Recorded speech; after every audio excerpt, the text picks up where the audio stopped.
Shalom Gus. Salam juga, Dev. Kita di sini mau buat apa nih? Kita di sini akan membahas sesuatu. Bahas apa? Kita akan membahas tentang kolonialisme, imperialisme, dan dampaknya bagi NTT. Wah, menarik. Kira-kira bagaimana bentuk kolonialisme yang ada di NTT? Nah, sebelum kami memulai menjelaskan, kami akan menceritakan tentang sejarahnya.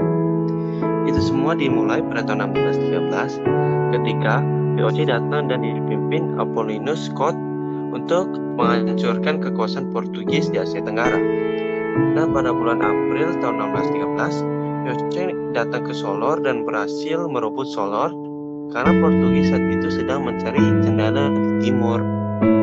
Dan juga beberapa tahun setelah perebutan Solor, yaitu pada tahun 1653, benteng yang ada di Kupang berhasil direbut Belanda dan dinamai Concordia untuk dijadikan pusat pengontrolan perdagangan.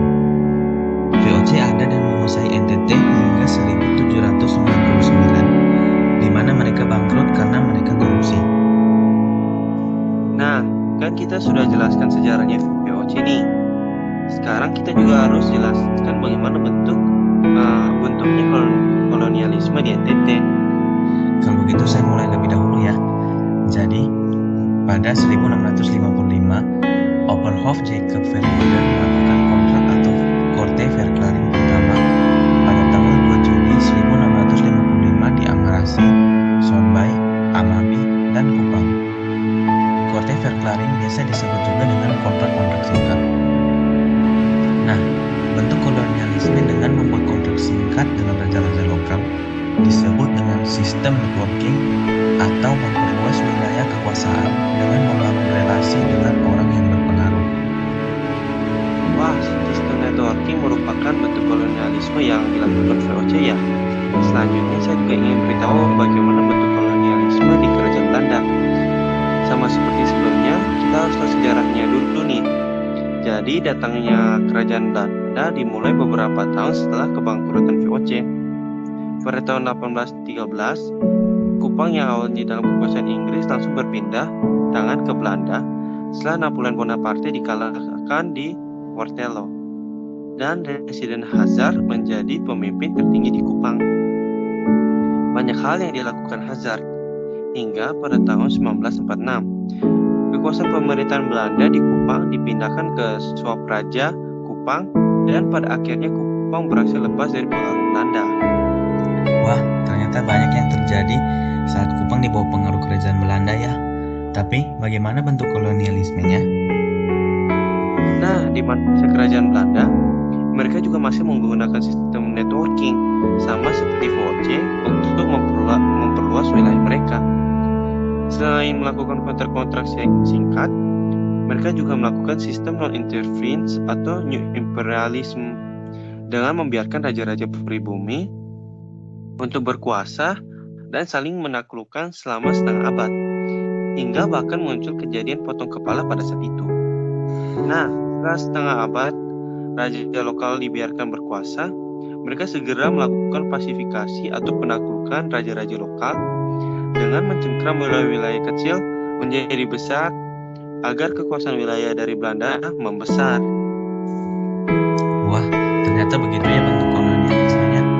Namun, bagaimana respon dari masyarakat NTT pada saat itu? Nah, pada zaman VOC, pada masa itu perang dan persaingan antara penguasa pribumi itu adalah hal yang normal loh. Pada saat itu, masyarakat diberikan dua pilihan, yaitu bekerja sama dengan VOC atau melawan mereka. Tetapi pada masa itu, bekerja sama dengan Belanda dianggap biasa dan tidak terlalu dipikir panjang. Dan biasa orang yang melawan adalah orang yang tidak puas dengan apa yang didapatkan. Wah, menarik ya. Saya juga ingin kasih tahu nih bagaimana respon masyarakat NTT saat masa pemerintahan kerajaan Belanda. Bagaimana responnya? Nah, hal yang menarik di sini adalah sama seperti di zaman VOC, mereka hanya punya dua pilihan, yaitu menjadi bagian Belanda atau melawan. Di zaman ini, angka perlawanan melonjak dikarenakan adanya pasifikasi. Hal ini juga menyebabkan raja lokal tidak nyaman dikarenakan cengkraman Belanda yang makin kuat terhadap mereka,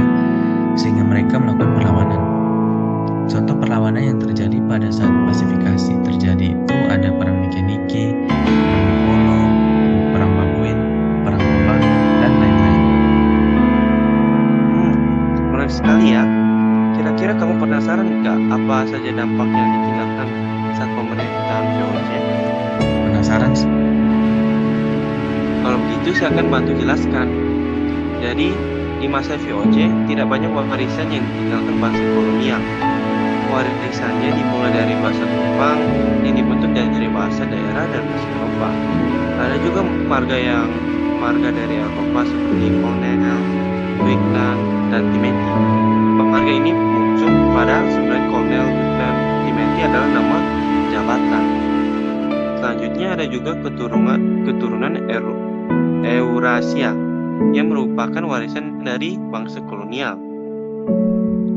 Materi kultural yang diwariskan itu ada senapan tumbuk dari Belanda, motif selimut yang pada saat itu hanya bisa didapatkan oleh daerah yang dekat dengan Potala India, yaitu sabunan rote, minuman keras yang disuling sampai jernih jadi sebuah sopi, juga dari Belanda, dan bangunan fisik seperti Concordia.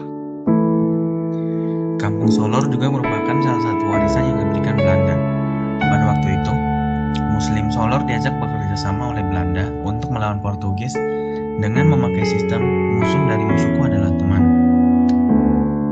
Yang artinya bahwa Muslim Solor yang merupakan musuh dari Portugis dapat dijadikan lawan untuk melawan Portugis oleh Belanda. Yang terakhir adalah tata kota yang tersusun dan berpola mulai dari rumah residen, kantor kejaksaan, dan kantor keyakinan.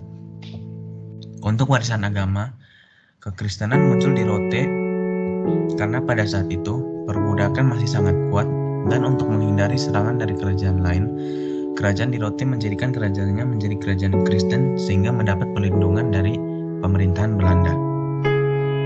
Banyak juga ya warisan dari masa VOC. Nah, habis ini kan kita mau bahas tentang warisan dari kerajaan Belanda nih. Tapi sebelum masuk ke warisan pada kerajaan Belanda, saya ingin beritahu suatu fakta menarik loh. Fakta apa tuh? Kamu tahu nggak sih istilah otak rote? Nah, ternyata otak rote itu istilah yang muncul karena sekolah pertama di NTT didirikan di Rote loh. Menarik. Kalau begitu, bagaimana warisan yang ditinggalkan pada masa kerajaan Belanda?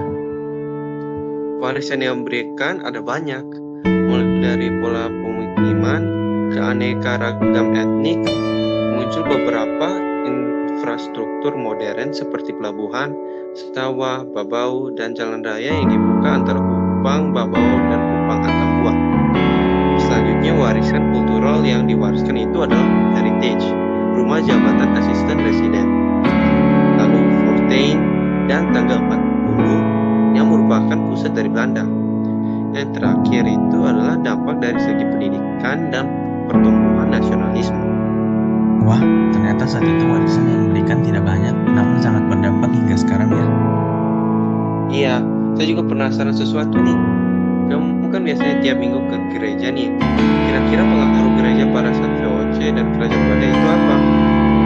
Oh, kalau begitu saya akan bantu jelaskan pengaruh gereja pada masa VOC ya.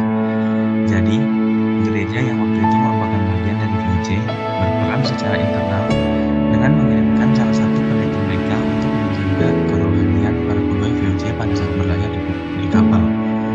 Penyebaran Kristen juga terjadi pada saat kekuasaan Belanda loh. Oh, ternyata begitu ya pengaruh gereja saat masa VOC. Kamu penasaran juga nggak bagaimana pengaruh gereja saat masa kerajaan Belanda? Penasaran dong? Jadi gereja pada saat itu berkembang dengan sangat lambat dikarenakan sistem organisasi gereja pada saat itu. Gereja dulunya dipimpin oleh raja atau ratu dan pendeta ada di bawah Kementerian Perdagangan. Misionaris dari Belanda agresif dalam menyebarkan agama kepada kalangan lokal dan pedalaman sejak awal abad ke-19. Dan gereja mulai berdiri sendiri pada tahun 1947. Wah, ternyata yang memimpin gereja dulunya adalah kerajaan ya. Nah, dari beberapa pertanyaan yang tadi sudah kita jelaskan, insight baru apa saja nih yang kamu dapat? Kalau dari saya dapat insight baru nih tentang jalan di Oeba yaitu Strat A. Ternyata Strat A dinamakan demikian bukan karena bentuk dari jalannya. Strat A dinamakan demikian karena yang membangun Strat A adalah arsitek yang bernama Assumption. Kalau saya juga kaget terhadap tentang kok Shopee. Ternyata Shopee bisa sampai ada di Kupang juga karena Belanda.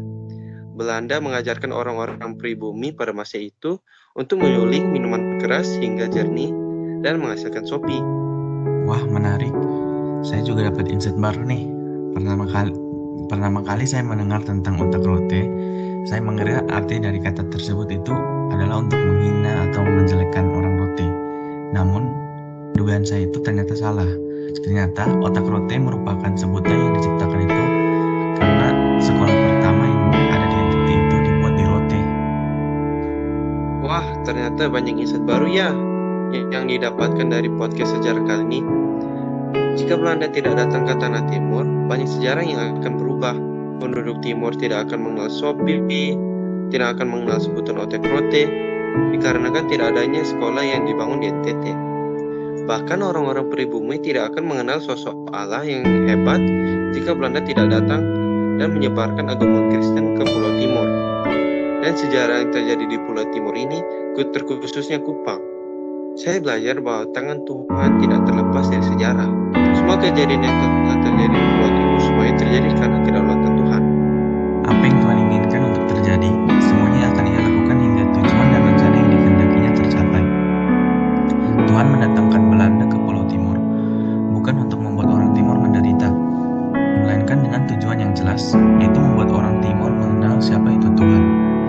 Penyebaran yang dilakukan Belanda membuat orang Timur menjadi orang yang mengenal dan takut akan Tuhan. Nah, itu adalah akhir dari podcast kami. Sekian dan